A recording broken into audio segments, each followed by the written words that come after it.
Bora, nação, para mais um vídeo aqui no nosso canal. Vamos analisar agora o João Guilherme. João Guilherme falando sobre a vitória do Flamengo. Eu gostei de um ponto muito interessante que ele falou sobre a evolução que o Flamengo está fazendo e acontecendo, né? Vimos na partida contra o Fluminense. Vamos analisar nesse momento, mas já chega explodindo o dedo no like. Compartilhe o vídeo. Se você não é inscrito no canal, convido você a fazer parte e se inscrever aqui, porque aqui tem notícias do Flamengo para vocês. Bora pro vídeo de hoje. Créditos canal João Guilherme, link na descrição. Olha o Maraca aqui, ó. O Maraca é nosso. E que noite viveu o Maracanã ontem, minha gente. Quase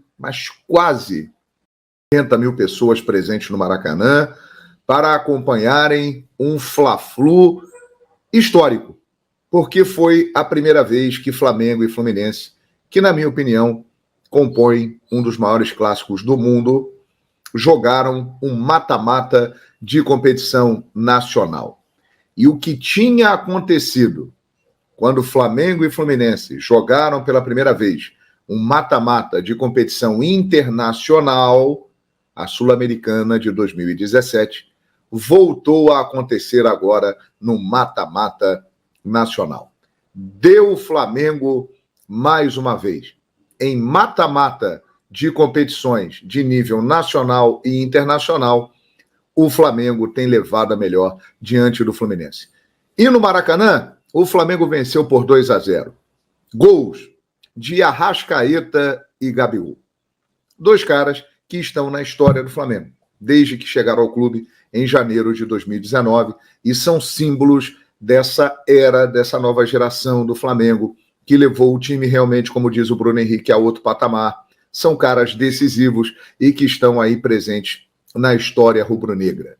Arrascaeta, inclusive, que ontem comemorou 29 anos, teve bolinho para ele depois do jogo no vestiário, parabéns. Ele se deu um presente e deu um presente para mais de 48 milhões de torcedores que hoje estão muito felizes porque o Flamengo avança para as quartas de final da Copa do Brasil. É uma vitória que eu digo o seguinte para vocês, importantíssima para o Flamengo, e uma eliminação preocupante para o Fluminense. Para o Flamengo é muito importante porque o dia 1º de junho de 2023 confirmou a primeira alegria da torcida do Flamengo neste ano. Até o momento, a torcida só vinha, tomando na cabeça. Só tinha coisa ruim. A torcida estava ficando desanimada e tal, embora nunca tenha abandonado o time.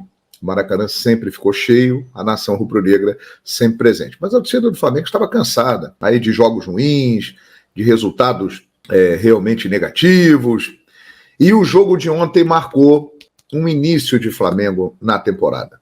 Eu até brinquei, no Twitter, dizendo o segundo semestre começa agora para o Flamengo, o segundo semestre do ano começa daqui a 29 dias, no dia 1º de julho. Mas para o Flamengo, ele começou no dia 1º de junho de 2023. Essa vitória diante do Fluminense, essa classificação diante de um grande rival, pode ter o efeito para o Flamengo neste ano que teve o Atlético Mineiro no ano passado. Vocês se lembram? Até o confronto, o famoso jogo no inferno no Maracanã, o Flamengo não vinha bem na temporada, dirigido por Paulo Souza. Aí ele saiu um pouco antes dos jogos contra o Atlético Mineiro, Dorival Júnior chegou, o Flamengo eliminou o Galo e embalou. E isso pode acontecer de novo nesta temporada. Pontos importantes disso aí. Gabigol declarou o seguinte: não tem nada, a imprensa que cria crise no Flamengo, o problema do Flamengo é com a imprensa. Mas depois, o companheiro dele, o Everton Ribeiro, na zona mista após o jogo, numa entrevista, disse claramente que aconteceram coisas assim. O elenco do Flamengo, e isso é natural, existe um grupo de jogadores com ideias diferentes, com estilos diferentes, é natural que aconteça divergências. E essas divergências estavam acontecendo sim. O Gabigol aproveitou o momento de alta e jogou para a galera, como, aliás, ele sabe fazer muito bem. Ele tem uma moral muito grande, Ele vai lá em campo, ele entra, ele decide, mas ele sabe mexer com o povo rubro-negro.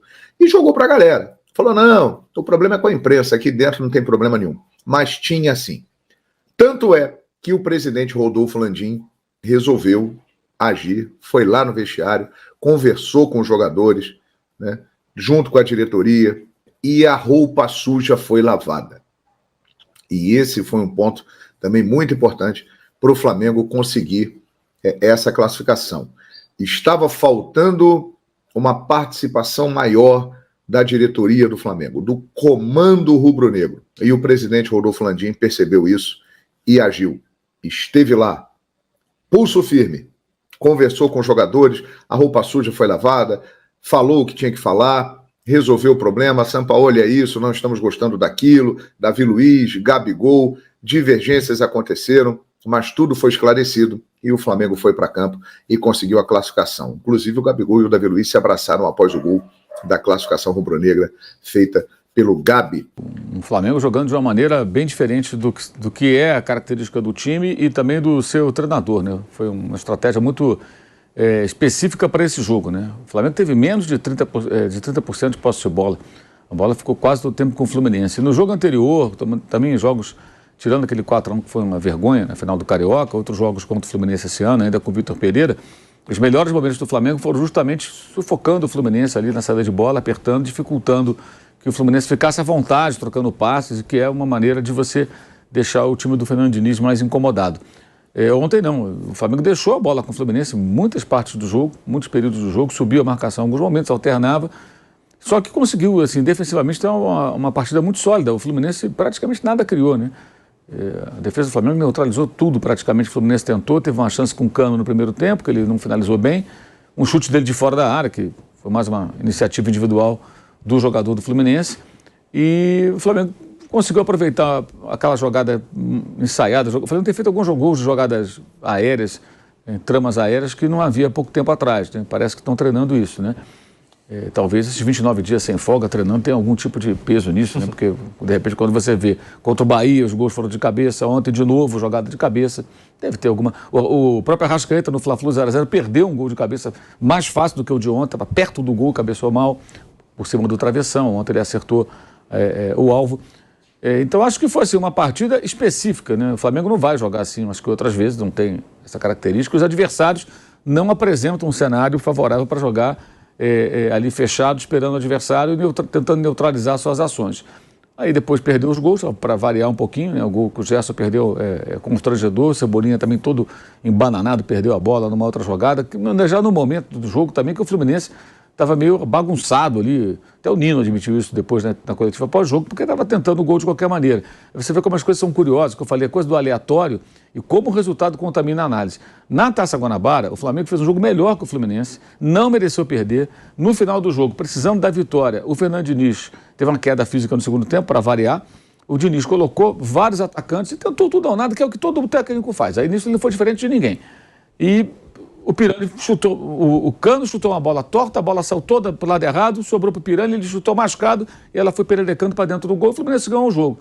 E aí muita gente, não sei o quê, cara, foi totalmente aleatório. Não que o Diniz não seja capaz de ganhar um jogo do Flamengo, que ele não consiga montar o time, pelo contrário, os 4-1 foram o contrário. O Flamengo foi patético, mas o Fluminense jogou muito bem, decidiu ali, jogou uma partida final como se joga uma partida final. Mas tem muito do aleatório, né, nessas situações. Ontem o Fluminense foi para o tudo ou nada. Imagina se ele faz um gol, empate e ganha nos pênaltis. Nossa, sensacional. Não foi. Não foi sensacional. Foi uma tentativa desesperada como a da Taça Guanabara. Só que ontem não deu resultado. Pelo contrário, ofereceu contra-ataque. O Flamengo perdeu uma chance, uma segunda chance, e numa terceira oportunidade. Depois de perder, inclusive dentro daquela chance, teve uma que perdeu 3 chances numa só, né? Que foi a do Gerson. Foram 3 chances numa só. Com o Gerson, com o Gabigol e com o Cebolinha, que mandou na trave. A bola não entrava. E aí também, numa sobra de bola, o Gabriel fez o gol. E é curioso que ele já estava sentindo alguma coisa, estava meio capengando, né? É o segundo jogador do Flamengo que faz gol machucado, ou sentindo alguma coisa. Teve o Léo Pereira contra o Corinthians e ontem o Gabriel. E aí sacramentou uma vitória. Eu achei que a vitória foi justa, porque a estratégia do Sampaoli, ela prevaleceu. Bem, eu vou deixar a bola com eles vão jogar com a bola aqui no meu campo, eu vou me defender. Neutralizou as ações, o Davi Luiz jogou muito bem, inclusive ontem, achei. Primeiro tempo um pouco atabalhoado numa jogada outra, numa delas tomou até um cartão amarelo, mas ele e o Fabrício e o Bruno ele comandaram ali, jogada aérea, cortaram tudo ali, o Fluminense não conseguia criar nenhum tipo de perigo, né, na maioria das vezes. Então acabou sendo importante para esse jogo específico, numa competição que tem as suas características, é um mata-mata, E numa semana muito tumultuada, né, houve essa vitória que eu acho que traz uma certa tranquilidade.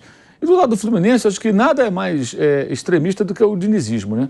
Há poucos dias, semanas, eu ouvi algumas pessoas dizendo, olha, eu acho que esse time do Fluminense ele é comparável ao Flamengo do Jorge Jesus. Isso é uma heresia, né? Não só pela qualidade do jogo, pela diferença entre os jogadores, né, nível técnico, e porque um conquistou e o que o outro ainda tenta conquistar. E até esse tipo de comparação eu escutei. Deve dar clique esse tipo de coisa, deve render audiência, você falar uma bobagem dessa, que isso é uma loucura. É uma gozação até com o torcedor do Fluminense. Está debochando do cara. Não é verdade. Isso não é verdade. Também não é uma porcaria. Mas não ganha 5 jogos. Do Diniz eu pergunto, eu concluo, ruim com ele, pior sem ele. Será que o Fluminense com o Diniz estaria na Libertadores?